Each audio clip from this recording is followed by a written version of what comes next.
누가복음 11장 29절에서 32절 말씀입니다. 무리가 모였을 때에 예수께서 말씀하시되 이 세대는 악한 세대라 표적을 구하되 요나의 표적 밖에는 보일 표적이 없나니 요나가 니느웨 사람들에게 표적이 됨과 같이 인자도 이 세대에 그러하리라. 심판 때에 남방 여왕이 일어나 이 세대 사람을 정죄하리니 이는 그가 솔로몬의 지혜로운 말을 들으려고 땅 끝에서 왔음이거니와 솔로몬보다 더 큰 이가 여기 있으며 심판 때에 니느웨 사람들이 일어나 이 세대 사람들을 정죄하리니 이는 그들이 요나의 전도를 듣고 회개하였음이거니와 요나보다 더 큰 이가 여기 있느니라. 아멘.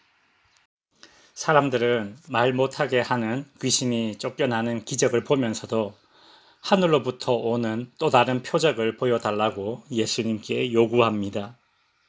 예수님은 29절에서 더 강한 표적을 요구하는 사람들을 향해 악한 세대라고 책망하십니다. 악한 세대의 특징은 눈앞에서 벌어지는 하나님의 일을 인정하지 않으면서 완고함과 불신으로 또 다른 표적을 요구하는 것입니다.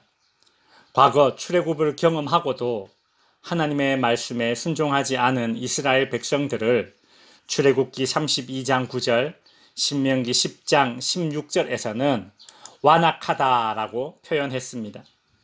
성경은 하나님의 초자연적인 표적을 가장 많이 경험했던 출애굽 세대가 가장 완악했듯이 지금 예수님이 보여주는 표적을 신뢰하지 않고 예수님의 가르침을 받아들이지 않는 예수님 당시의 이 세대를 악한 세대라고 말씀하십니다.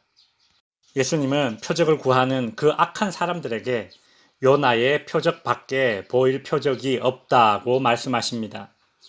예수님이 말씀하신 요나의 표적은 두 가지 의미가 있습니다. 첫째는 밤낮 사흘 동안 큰 물고기 뱃속에 있다가 살아난 요나처럼 예수님은 무덤 속에 있다가 3일 만에 부활하실 것입니다. 두 번째 의미는 니느웨 사람들에게 심판을 외치는 요나 자체가 표적이었습니다. 예수님은 표적을 구하는 사람들에게 지금까지 본인이 전했던 말씀과 보여준 표적만으로도 예수님이 하나님으로부터 보내심을 받았다는 사실을 알아볼 만큼 충분하다고 그렇게 말씀하시고 계신 것입니다. 이 외에 더 큰 표적을 구하는 것은 믿기 위함이 아니요 오로지 불신일 뿐입니다. 불신에는 그 대가가 따를 것입니다. 심판을 피할 길이 없을 것입니다. 믿지 않은 것을 그 어떤 이유로도 핑계댈 수 없을 것입니다. 왜냐하면 그들의 불신을 증명해주는 증인들이 있기 때문입니다. 31절 심판 때에 남방 여왕이 일어나 이 세대 사람을 정죄하리니 이는 그가 솔로몬의 지혜로운 말을 들으려고 땅 끝에서 왔음이거니와 솔로몬보다 더 큰 이가 여기 있으며. 열왕기상 10장에 보면 솔로몬이 이스라엘의 왕으로 있을 때 스바 여왕이 솔로몬의 지혜를 듣기 위해 찾아옵니다. 스바는 지금의 에티오피아 지역으로 아프리카 지역이라고 그렇게 말하는 이도 있고 어떤 이는 지금의 예멘 지역으로 사우디아라비아 아래에 있는 중동 지역이라고 말하는 이도 있습니다. 어디가 됐든 예루살렘에서 엄청 멀리 떨어져 있다는 것입니다. 그 멀리서 솔로몬의 명성을 듣고 값진 선물을 싣고 이스라엘을 방문합니다. 스바 여왕은 솔로몬에게 질문도 하고 듣기도 하면서 솔로몬의 지혜에 탐복합니다. 스바 여왕은 이렇게 말합니다. 열왕기상 10장 8절 9절 복되도다 당신의 사람들이여 복되도다 당신의 이 신하들이여 항상 당신 앞에 서서 당신의 지혜를 들음이로다. 당신의 하나님 여호와를 송축할지로다.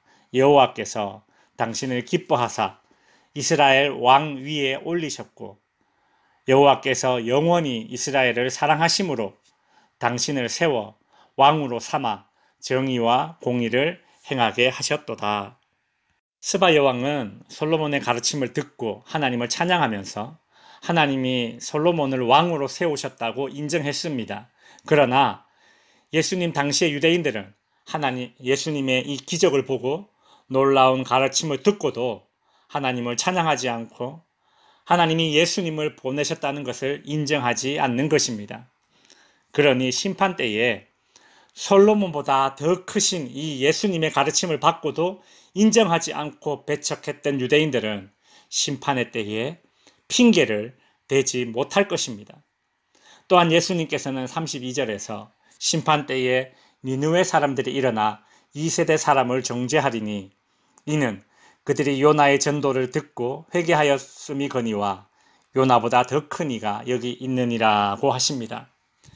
니느웨 사람들은 이방인이었고 아무런 표적도 보여주지 않았던 요나 선지자가 그저 단 하루 동안 전한 심판의 메시지를 듣고도 회개했습니다. 그러나 예수님 당시의 유대인들은 3년 동안이나 예수님의 수많은 표적을 보고 가르침을 듣고서도 예수님을 배척하였습니다. 그러니 심판의 때에 그들은 자신이 믿지 않았던 것을 핑계대지 못할 것입니다. 말씀을 정리하겠습니다.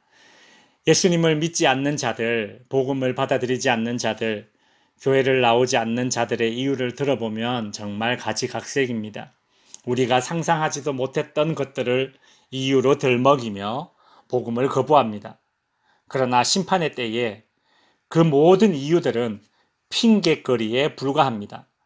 복음을 거부했던 그들보다 더 믿기 힘든 환경과 여건에서 복음을 받아들이고 회개한 사람들이 정인으로 있기 때문입니다. 그들이 정인이 되기에 심판의 때에 그 어떤 이유도 그들의 불신앙은 정상 참작을 받지 못할 것입니다. 오늘 우리에게는 예수님 당시에 복음을 거절했던 유대인들보다 더 확실한 표적이 있습니다. 그때보다 오늘날은 더 많은 믿을 이유가 있다는 것입니다.